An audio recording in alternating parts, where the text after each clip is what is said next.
two things. Metabolic health or type 2 diabetes, obesity is not a personal choice. I haven't met a single person who would say, oh yeah, I decided to become obese. No, they have tried a dozen different diets and this and that and drugs, but they're still failing.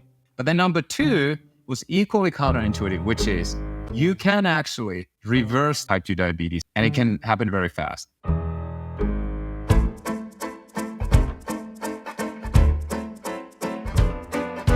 Welcome to the Room Podcast. I'm Claudia Laurie. And I'm Madison McElwain. We are on a mission to open the door to the room where it happens, sharing the stories of some of the world's most iconic founders and funders. We're recording this introduction the week before our 11th season launch at the Forbes 30 Under 30 conference in Cincinnati. After making it onto the 2024 list for media, we've hit multiple milestones, including our 100th episode and our first ever all-day conference, Inside Summit, with over 120 attendees July of this year. Authentic storytelling is core to our community, as Madison and I are both founder and funder. It all started as two best friends who met in the heart of San Francisco as product managers in 2018. Then realized as we were making career transitions into myself founder and Madison funder, that we wanted to talk to the entrepreneurs that had built great companies. Since starting the podcast in 2020, I founded Prive, a commerce payments startup, raised venture capital, and faced a ton of challenges that I ask our guests. Madison became a partner at Defy VC and was the first institutional investor in my startup, and is now at HBS and is a Pair VC fellow, bringing the funder perspective to the table. Scroll back to find our conversations with the founder and CEO of Zillow, Spencer Rascoff, to Michelle Zatlin of Cloudflare, Grammy award-winning artist Sierra, and the creator of Next.js and CEO of Vercel, Guillermo Rauch. Everything from consumer to enterprise, we've got you covered. The best way to get to know our community, both online and offline, is by subscribing to the podcast and our newsletter, which you can find at theroompodcast.com. Before we dive into today's story, we have a few short messages from our sponsors. Perkins Coie supports the most innovative entrepreneurs and investors in fast-moving and high-growth sectors, addressing their myriad of legal needs. But the firm doesn't just provide end-to-end legal and business counseling to its startup clients. It also facilitates introductions to key advisors and sources of capital. Perkins Coie's interactive website, Startup Percolator, offers access to programs, resources, and rich dynamic content designed to assist entrepreneurs on their startup journey. To learn more, go to startuppercolator.com and Perkins Coie, COIE.com. This podcast is brought to you by Mercury, the banking platform businesses like the Room Podcast use to simplify their finances. It's time banking did more than hold your money. Now it can.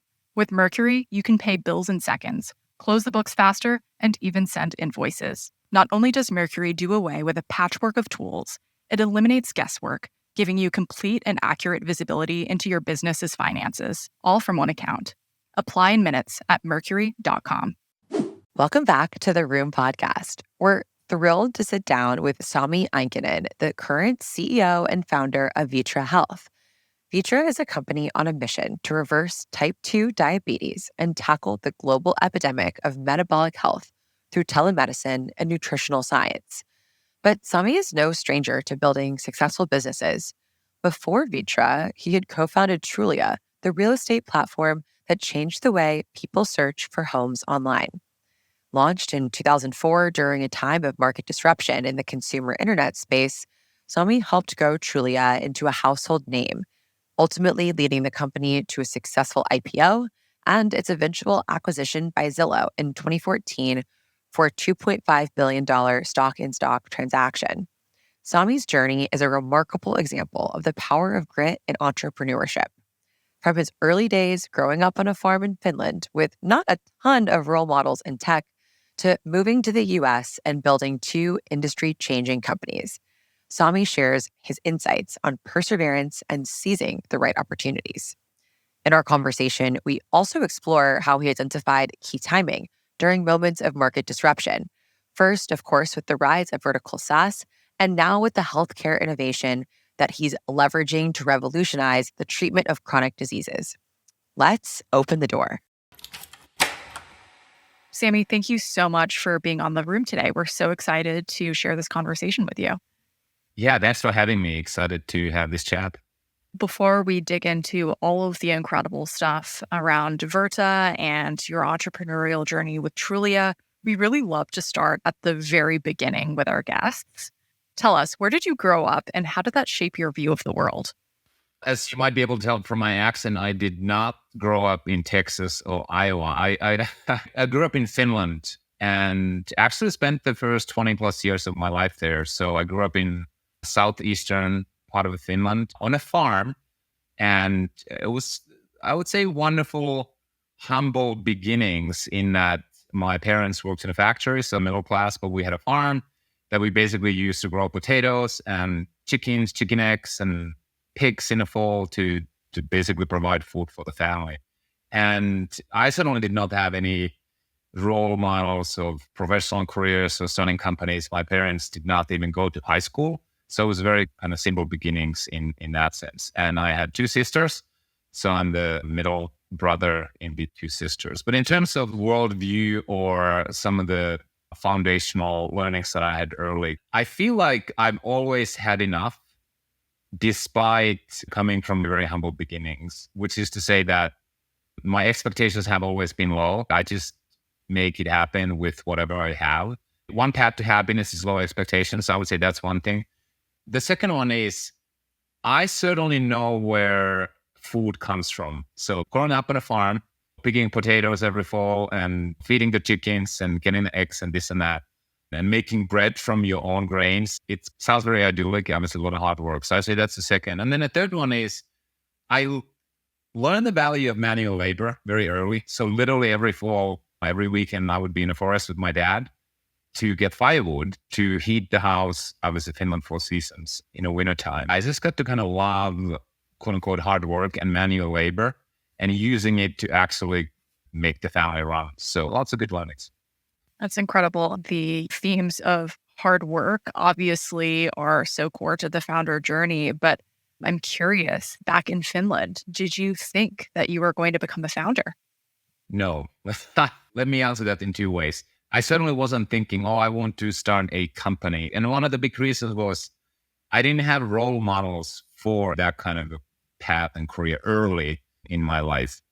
However, I think whether nature or nurture, I've always had this desire to dream about what could be that's not here yet. And also this desire to create something for other people's benefits. I'll give you one example. So despite the fact that I was growing up on a farm, parents didn't go to high school, I got interested in computers by just seeing them on the magazines, like, hey, Commodore 64, Amiga, I want one of those. And I was able to convince my parents. So what I ended up doing, I guess I was like 15, I quote unquote built and started and ran one of the first BBS, so bulletin board system, which was the pre-internet. So you use a modem, kind of like, I guess, AOL in America. You dial up to this message boards and exchange files and this and that. So I ran one of those from my bedroom as a 15-year-old. I loved it. I loved the fact that people were dialing in and some people paid for the service. And I just got those kind of warmths and fuzzies from the fact that I had created something from scratch and other people saw value in it. So to answer your question, it wasn't a premeditated plan to become an entrepreneur, but clearly something's wired in my brain to be very independent and try to create things. And then I realized that it was very rewarding to make something out of nothing and have people use it. The early threads of entrepreneurship, which you later pulled. Fast forwarding a little bit, you went to Helsinki University of Technology for undergrad.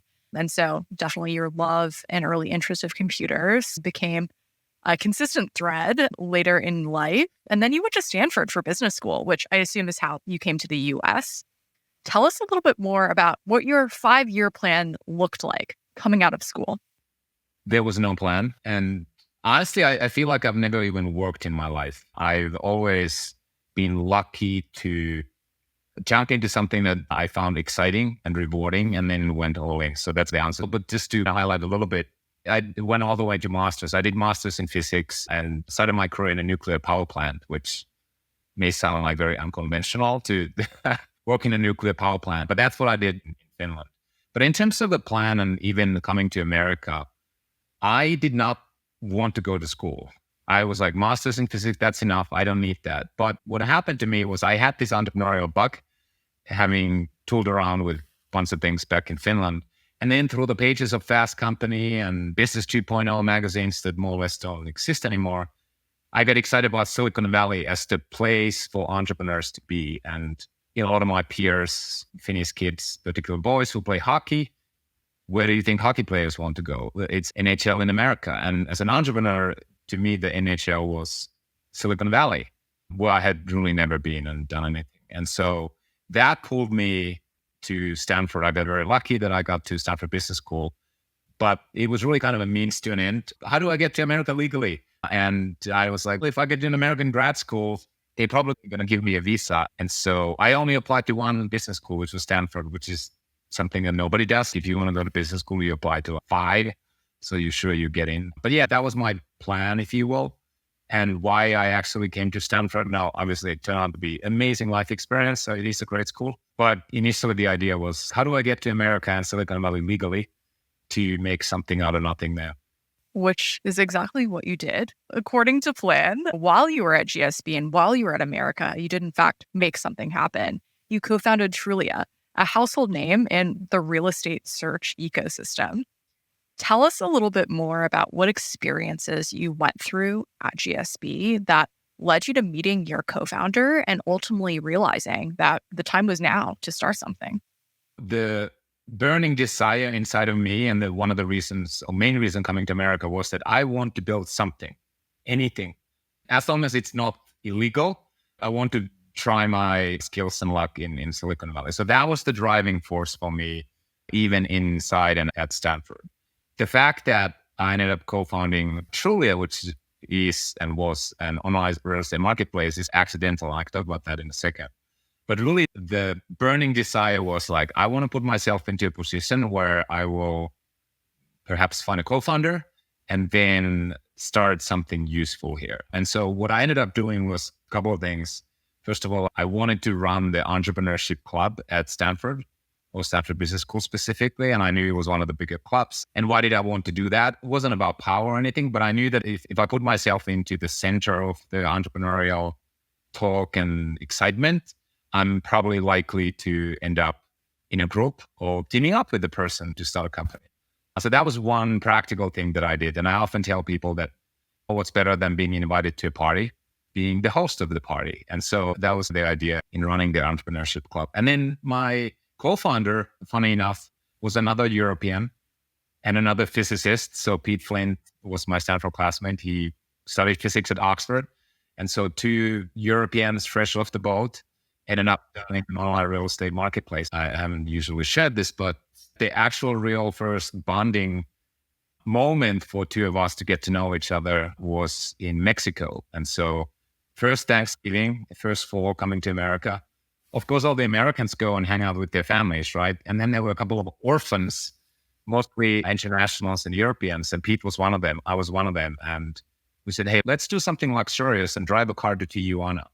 And that's what we did. And we spent 5 days there. And without going into details what we did there, I got to know Pete very well in all kinds of settings. And he became a good kind of trusted friend. And those were the early steps, how I met Pete. And then, of course, about a year later, we both said, hey, let's see what we can do in online real estate, because clearly there's a missing piece. We can talk about the founding thinking, but those were the foundational pieces and how I stumbled into Pete.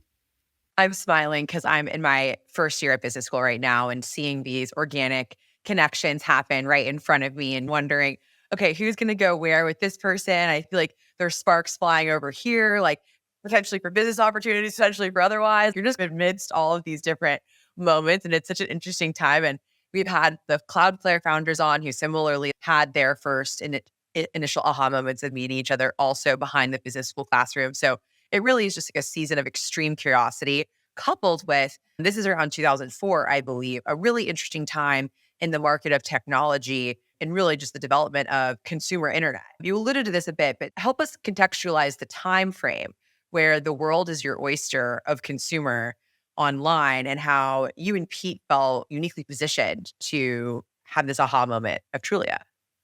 Yeah. First, I would say in terms of the macro environment for starting companies, it was frozen or negative. So this is year 2003, 4, 5.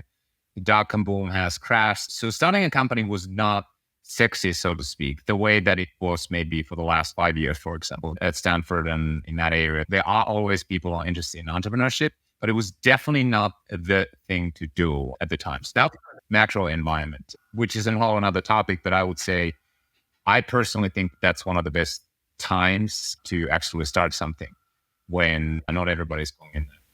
In terms of the specifics on consumer internet, while Pete had been my co-founder, Pete Flint, had been I guess the very first employee of a consumer internet company in Europe called lastminute.com. So he had that DNA.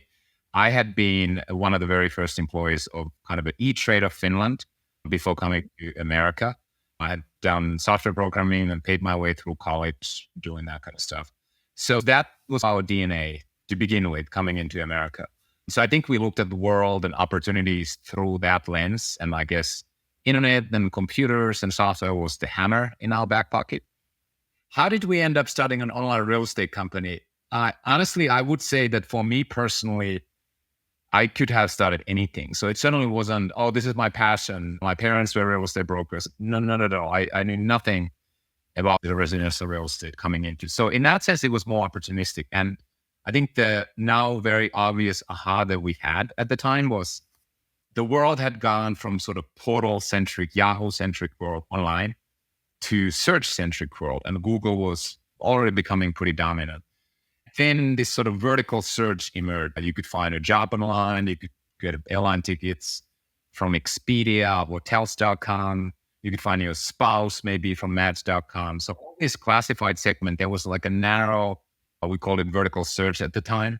And it was clear to us that Google isn't going to dominate everything. And in these big categories, like finding a car, finding a spouse, finding airline tickets, hotels, and finding a home, it was very clear that a consumer-centric, consumer-driven online destination, service, platform, marketplace, brand, whatever you want to call it, will emerge. And that did not exist in residential real estate. There were websites, but they were owned by the real estate industry. So like Century 21 or Coldwell Banker. So it's like in cars, if you only have Ford.com, it's pretty clear that there has to be something that's consumer centric. So that was our thinking. And we said, it could be us and let's go for it. And that's what happened.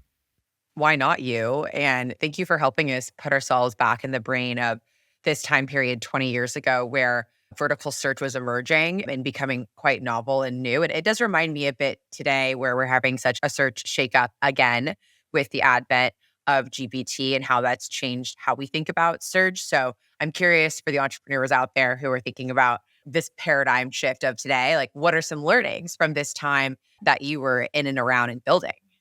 First, I have to say, you said 20 years ago, vertical search. And I go, whoa. Yeah, sorry about that. Literally is when I came to America, and here I am. And also it dates myself, obviously. But this sounds very MBA, techie jargon. But any kind of the platform change or disruption is super, super exciting. Whether that was just the internet coming to begin with, or the browser, the portal-centric world, to search-centric world, to I guess the social networks came next.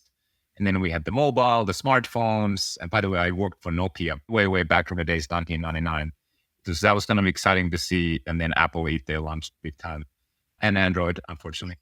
So I guess the one thing I would say that whenever there's a sort of technological platform change or fundamental distribution change, it is a huge opportunity. Now, what will AI and these chat interfaces change? Everyone has their opinion. Nobody can know for sure. But the consensus, for example, is that the search box model for finding information that Google has dominated, more or less has a monopoly, my company, so I can say monopoly, will be challenged for sure. And so generally, it's just an exciting opportunity when these platforms change. And I remember we were in the middle of building Trulia when Apple iPhone launched first. The reason I'm telling this story is it's easy to dismiss these changes, but if you're early, then you might really be able to capitalize. So iPhone launches, and of course, we're like, oh, this is very exciting. But would you really buy a home on a phone? Not really. It's a kind of a computer or desktop kind of experience, and then you go on to open houses. Luckily, one of our relatively junior software engineers did not listen to us, and he whipped up our first iOS app over the course of a weekend. In something like 12 to 18 months, less than 2 years, more than half of our business as a pre-IPO company was through mobile. And so that just goes to show how quickly things changed, and we were techies to founders. So long story short, any platform disruption is a very exciting time, and you want to be at the cutting edge to find this sort of unfair opportunity for yourself. And shout out to this engineer who had the gall to say to the awesome founders, I'm going to just build this over nights and weekends and hope you move forward with it. Cool to see that happen within your own company and the culture you created. It's actually a good point. Now, obviously, you can't have complete anarchy, meaning my current company, Virta, is about 500 employees now. Obviously, you need some process and prioritization and product roadmaps and so forth to get things done. That said, I always try to cultivate this mindset of, if you have something that you truly think we should do, go make it happen. And one recent example, there was somebody in our content team for our pages, an internal thing, was talking about podcasts and it's going to be hard and this and that and which approval and that approval. And I said, just go do it. Don't even ask anyone. Just go do it. Here we are, by the way, doing a podcast. It is not that difficult. It's not that expensive. Just go do it. It may sound like a simple thing, but as company scales and you have hundreds of employees, oftentimes like, I need to ask permission from 5 people. And even if it's just $100, I need a budget. So I try to fight against that by empowering people to just go do it. Because this iOS mobile engineers example in the Trulia days was a good example. I'm glad he did it. Awesome culture to cultivate writ large. And we are absolutely going to talk about Virta Health and where you've gone from being a founder with Trulia all the way through to today. And before we touch on your current business that you built, we just wanted to just speak to the exit experience with Trulia, which is a really unique one, both incredibly successful, of course, as well as something that not every founder gets to experience. And just for those who are listening, you served as COO and president and board member through until IPO at Trulia to their eventual sale to Zillow Group. Interestingly, we actually have also had Spencer Raskoff on the podcast too. And we didn't touch on the Trulia acquisition, but we did touch on also scaling a real estate platform in this decade. Tell us a bit more about what that experience was like as a founder through exit acquisition. And then we'll talk about how you're crazy enough to do this whole thing again with Virta. I often have gotten this question of what's your exit strategy? And I roll my eyes and say, there is none. To me, as a founder, particularly when you start a company, it's like getting married. And I am married. I have a wonderful wife, 14 years so. And so if you ask me, what's your exit strategy after I get married? It's ridiculous, isn't it? It's like, give me a break. No, my exit strategy hopefully is death. Like statistically, maybe not, but I'm not thinking about how do I get out of this.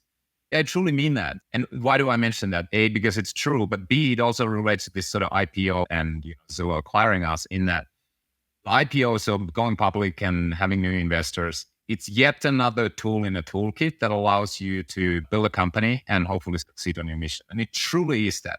Now, the mindset, of course, is that if you've never done it before, it is glorified as a badge of honor and maybe the moment where you make a lot of money, which even that isn't exactly true. It is glorified. And certainly there are these kind of emotions like, oh my God, company's going to go public. Yeah, now I can tell my mom that something came out of this playing around on a computer in a farmhouse when I was a kid. But so I would say the main thing is that the IPO for sure for a company can be a very useful tool. In fact, it can be a necessary tool, but it certainly isn't an exit. In fact, it is a new beginning with more expectations, new investors, and way more scrutiny. It's a very useful tool when applied to the right company at the right time, but that certainly is not an exit. Similar to, I guess, in some ways, there was a true exit when Zillow and Trulia merged, or Zillow acquired us 2014. And that's obviously different because one company buys the other and the other board disappears and the other company disappears. But I would say generally, first of all, companies are bought, not sold. If you're desperately trying to sell your company, you're probably doing something wrong unless you just had to find a new home and everything's going sideways. But generally, companies are bought, not sold, if there's a good outcome. And it's natural in our economy, in our for-profit ecosystem, that the bigger fish oftentimes eats the slightly smaller fish, scale economies and those kinds of things. So in many ways, it was a natural evolution of the online real estate market and marketplace. What ended up happening, and the fancy MBA term, industrial logic, made sense for those two companies to be together. So you can still go to Trulia.com, and I think, 50 million plus Americans go every month, but it is now owned by Zillow Corp. So yeah, they are amazing experiences as a founder, but that they are also, I would say, overly glorified. And my thinking always is that the exit is not the goal. And in fact, if you think about an exit, it's kind of like running and staring at your toes, which means you're very likely to stumble. That's definitely wise advice for founders that are in this journey and might get discouraged at times when things get hard. But clearly, building businesses is something that is so core to your identity. In 2014, you started your new entrepreneurial chapter in founding Virta Health. Tell us what Virta Health does and what the core product is. After Trulia, I somehow ended up starting yet another company, and here I am building Virta Health. Yeah, maybe I'll give you a little bit context, because we talk about tech and real estate. Like, now we're in healthcare, so a little bit painting that picture. We are basically solving the biggest health epidemic of our generation, which is metabolic health, led by type 2 diabetes and obesity. So type 2 diabetes, obesity, several billion people now suffering from them globally, and more than half of American adults. Like, it is ridiculous. And the numbers are only going up. So more than half of American adults either have type 2 diabetes or suffering from obesity. So that's what we're solving. Unfortunately, before Virta, the best that humanity has had to offer for these conditions has been a handful of pharmaceutical companies selling drugs to treat the symptoms of these diseases, type 2 diabetes and obesity, for example, to treat high blood sugar. But managing the disease by treating the high blood sugar doesn't make the disease go away. So what we're doing at Virta is fundamentally reversing type 2 diabetes and obesity, reversing these chronic diseases through a combination of provider-led telemedicine, so technology, and you guessed it, nutrition and food. And so that is our solution, how we have reversed type 2 diabetes and help people lose weight sustainably. And I'm happy to talk about how this came about, because it's equally unlikely as Trulia or coming from farming Finland to America. That was precisely my next question. So tell us, why is this problem something that you are so passionate about solving? I know Virta's mission is to reverse type 2 diabetes in 100 million people by 2025, which is a big mission. Tell us more about this. Yeah, indeed, our mission is to reverse diabetes in 100 million people. And generally, I would say this is my advice to a wannabe founder. How do you find the business idea? I always say you have to unexplainably fall in love with what you want to do. Because if you don't, you will give up. It is so hard. It can be incredibly rewarding, but it's also mentally and physically so hard. And I unexplainably fell in love with the idea that we could solve diabetes and obesity and how we could solve it. But it was so accidental. It was literally like bumping into my future spouse accidentally in some way thing. And this is what happened. So if you had asked me around the time Trulia went public and then Zillow started quoting us, if you had asked me then, how about solving diabetes and obesity? Like, I would have laughed you out of the room and rolled my eyes, 100%. And the reason is, I always saw these diseases as most healthy people still see, which is, it's your own fault. You eat too much, you're just unhealthy, blame yourself. One reason I think was I was, and to some extent still am, pretty high performing endurance athlete. I had won the world championships in triathlon the year before Trulia went public. And I was like, I've got the willpower, obesity, diabetes, not my problem. And then soon after all my triathlon accomplishments, I discovered that I was on my way to type 2 diabetes myself, and I was already pre-diabetic. I fell on the floor, so to speak, thinking, seriously? I've got the willpower. Wait a second. What's going on here? And that just got me very interested. I went down the rabbit hole and meeting with a bunch of scientists and understanding, like, what the heck is going on? If a fit triathlete becomes pre-diabetic, nobody has any hope, which is kind of the situation, because half of Americans are either obese or type 2 diabetes. So long story short, I met two scientists who then became my Virta co-founders. But I basically discovered two things. One, metabolic health or type 2 diabetes, obesity is not a personal choice. And by the way, we've now helped more than 100,000 Americans. I haven't met a single person who would say, oh yeah, I decided to become obese. Oh yeah, I decided to have type 2 diabetes. No, they have tried a dozen different diets and this and that and drugs, but they're still failing. So number one, I was wrong. It is not a personal choice. It's a metabolic disease. But then number two was equally counterintuitive, which is you can actually nutritionally reverse this quote unquote mistakenly chronic and progressive type 2 diabetes. You can nutritionally do that with no hunger, no cravings, and it can happen very fast. And so when I became convinced that those two things are true, I said, this is insane. Literally like 1,000 people plus minus die every day in America from type 2 diabetes. First you lose some limbs, then you become blind, then you have a heart attack, then you die. Type 2 diabetes is not a pretty disease. And just thinking about it, that these people needlessly suffer and die. And obviously it's costing a huge amount of money. I was like, this is effing ridiculous. This is so ridiculous. If we can systematically reverse this disease and find an economic model that makes money in the process for everyone as well, this is like a Nobel Prize winning kind of adventure.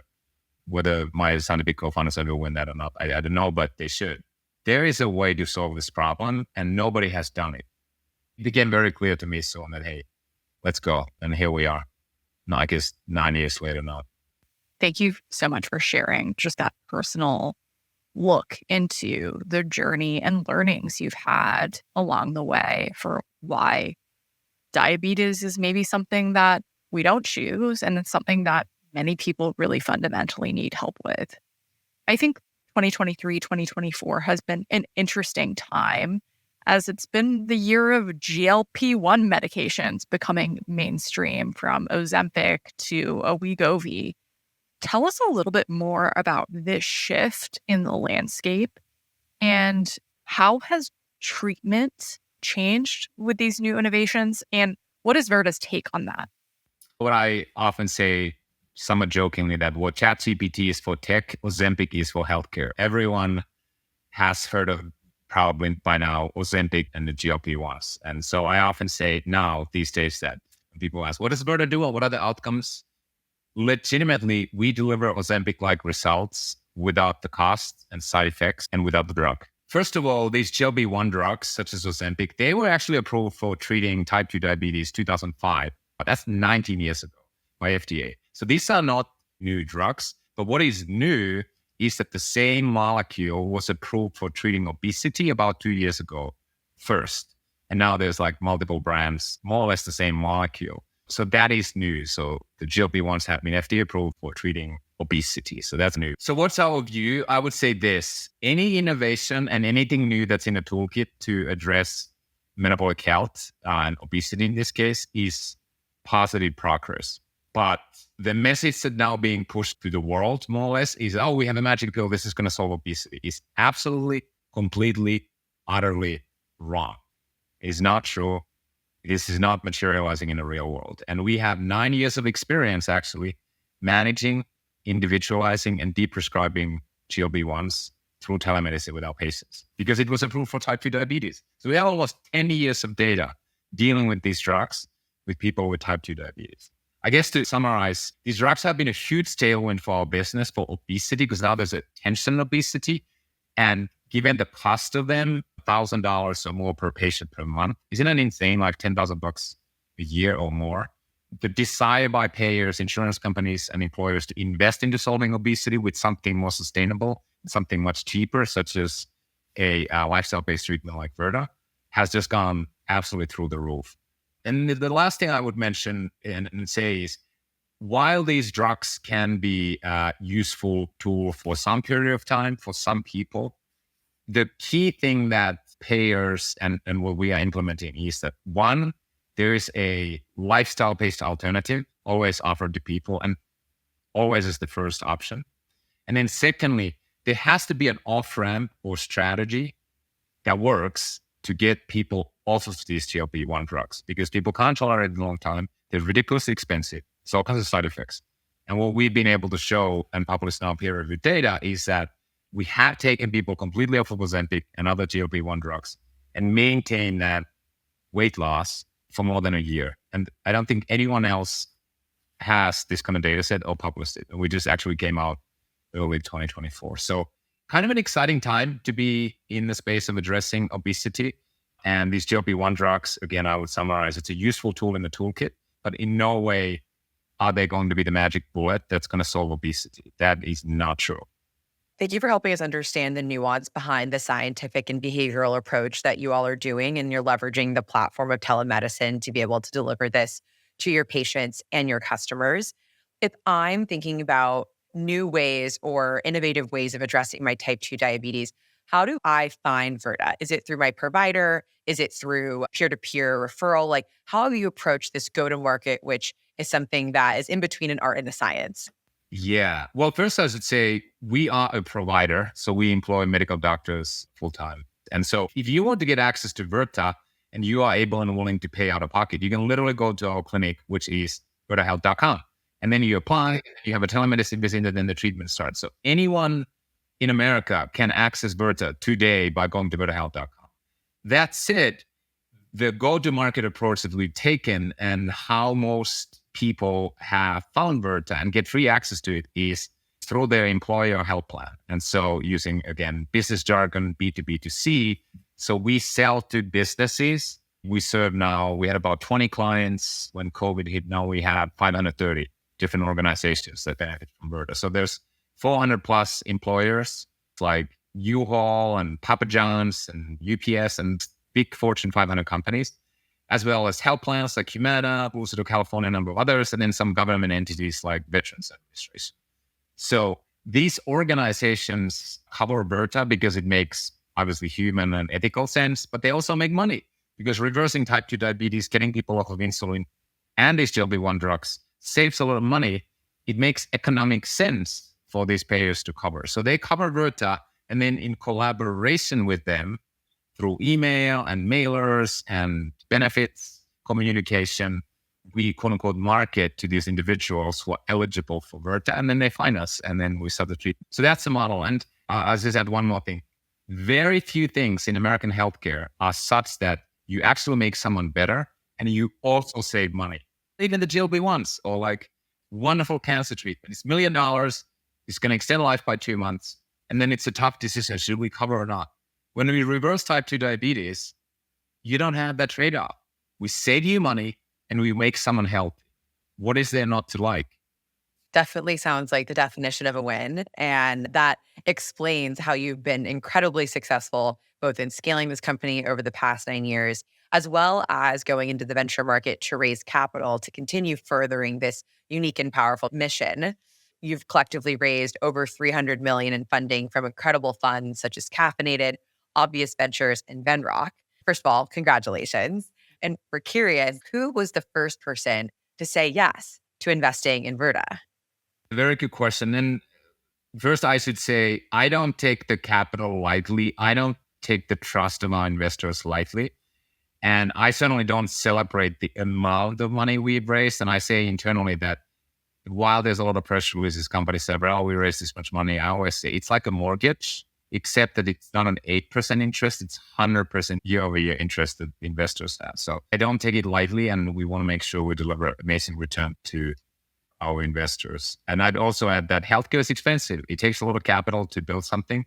Trulia, again, we talked about Trulia. We went from zero to public with 33 million of equity finance, 33. And now for Virta, we raised more than 300 million. Luckily, more than 100 million of that is still in the bank, so we haven't burned it all. So that's just for like context. Now, you asked who was the first one to invest. This is probably the non-answer, but it was me. I put my money, and I was in a fortunate position that I had some leftovers from food and rent. So I was able to, after Trulia, do that. But in terms of investors, I would say I need to give a credit to a lot of people, but Obvious Ventures was backing very early. So I need to give credit to them. Caffeinated Capital and Ray Tonsing took a risk very early. And then the lead for our Series A, and they are still on our board, and we would absolutely nowhere without them, was Venrock, and a very high quality healthcare and healthcare tech investor. And for someone like me coming from outside of healthcare, people laugh about VC value add, but it does exist if you work with the right folks. So there's some credit for lots of people who supported us. We're so excited to keep tabs on the future growth of Virta, but I think it's really such a personal problem you're solving. You're really transforming people's lives, and we're excited for more millions to become Virta Health patients. But could you share a story from one of your members and how Virta has helped them take back their life? We exist to reverse type 2 diabetes and improve. That is why we exist. And I actually try to keep it very front and center.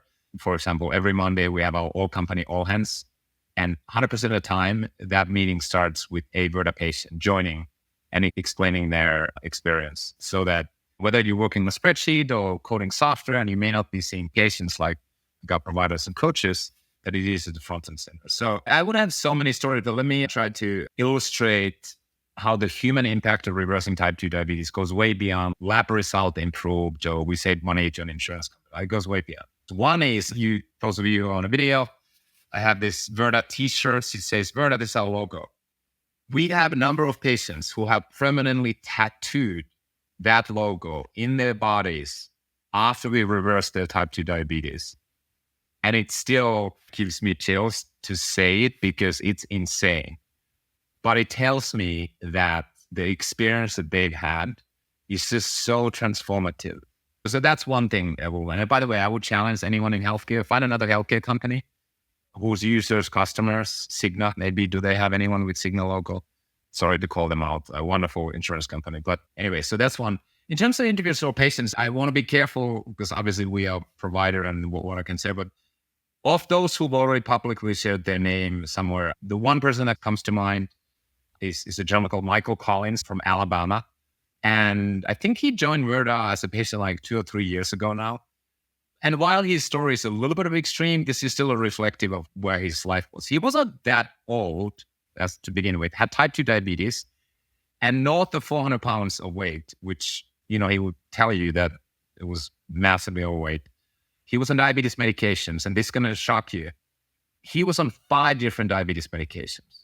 And this may sound like insane, but it is very common that people are on 3 to 5 or 6 diabetes medications. It's insane. People are just so medicated. But again, it does not make the disease go away. This is the old paradigm of managing the disease or one of its symptoms. So he became a Virta patient. I think one of the things he has shared, and I remember he said, how was my life? I didn't have a life. Like, I couldn't play with my kids, and now he has grandchildren. I couldn't play with my grandchildren. I didn't even want to leave my house because it was difficult, and it's like honestly embarrassing to go anywhere.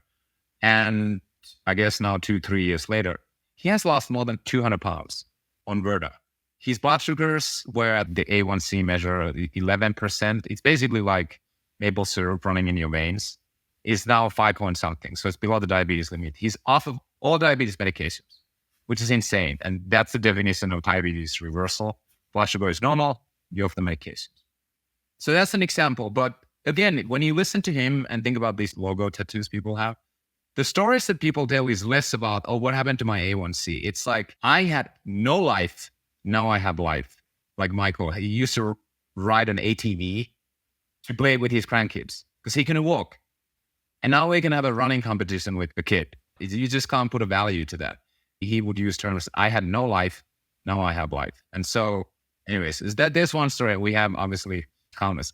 That is the reality of type 2 diabetes and not having it. And I don't think this story is told enough because we sort of gloss over this big number. 35 million people have diabetes. Yeah, maybe you eat too much, take insulin. No, that's going to kill you over time. It's a reversible disease. I get very passionate about this topic because to me, it's almost unethical the way we talk about type 2 diabetes today and the kind of treatments that we're pushing primarily, which is managing with pharmaceuticals. There's a better way.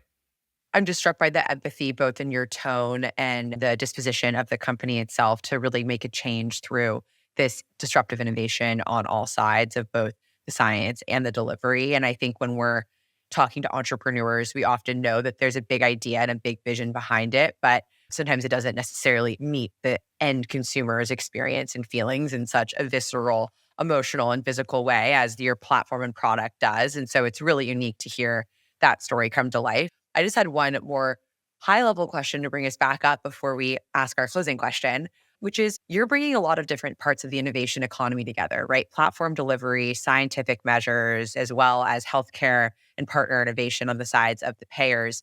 All of these individually are very challenging businesses, and you're able to bring it together to provide this care. What would you say for the entrepreneurs out there who are thinking of tackling all or three or more of these things at once? What's been the uniquely hardest part of the journey for you in this unique space? Specifically in healthcare?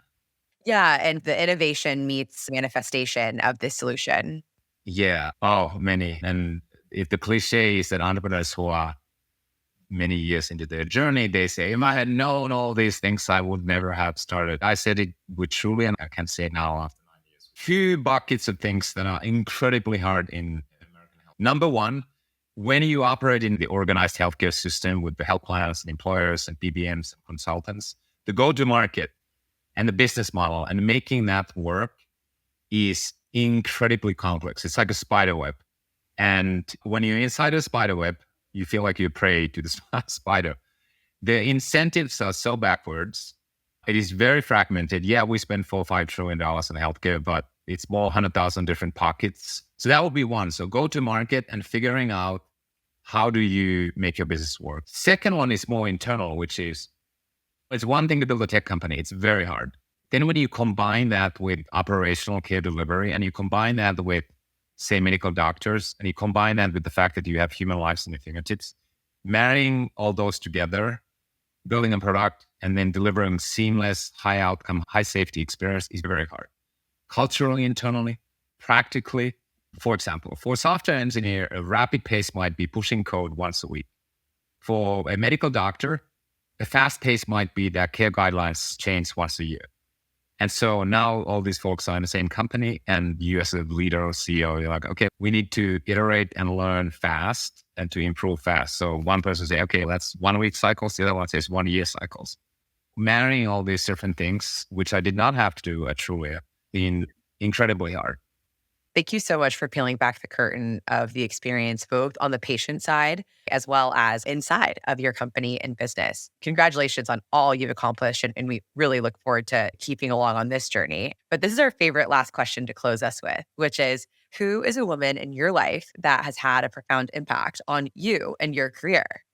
First of all, I live with a minimum of 3 women all the time, every day. That is, I'm married to a woman and I have 2 daughters, and I love it. It is genuinely the best and luckiest thing that happened in my life. It's amazing. So I will actually say my wife. I have started one company as co-founders with her, which we didn't talk about and we don't have to. And then she was one of the very, very first employees and became an executive inside Virta Health as well. So I had actually worked and observed and learned a ton from her. And I would say what's very inspirational about how she operates, and I've learned a ton from, is she's a very unique combination of very fast execution and attention to detail, and then also being very creative and disruptive. And very few people have those both. They're either like step back, they have big ideas and how to do things differently, or they're in the details executing like a machine. But to have both those two and having them in a balanced way has been very inspirational. So I'll say my wife. Yeah, and having that all in a life partner sounds pretty special. So thank you so much for both sharing that tidbit, as well as your journey, moving to the States, becoming a founder of both Trulia and Virta, and it sounds like some businesses in between. Sami, it's been a real pleasure to have you here with us in the room today. Thank you so much. Thank you. Thank you so much for joining us at The Room Podcast.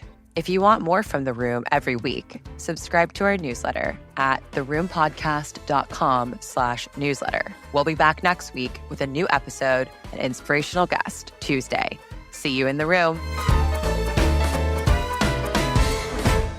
Perkins Coie supports the most innovative entrepreneurs and investors in fast-moving and high-growth sectors, addressing their myriad of legal needs. But the firm doesn't just provide end-to-end legal and business counseling to its startup clients. It also facilitates introductions to key advisors and sources of capital. Perkins Coie's interactive website, Startup Percolator offers access to programs, resources, and rich dynamic content designed to assist entrepreneurs on their startup journey. To learn more, go to startuppercolator.com and Perkins Coie, COIE.com. This podcast is brought to you by Mercury, the banking platform businesses like the Room podcast use to simplify their finances. It's time banking did more than hold your money. Now it can. With Mercury, you can pay bills in seconds, close the books faster, and even send invoices. Not only does Mercury do away with a patchwork of tools, it eliminates guesswork, giving you complete and accurate visibility into your business's finances, all from one account. Apply in minutes at mercury.com.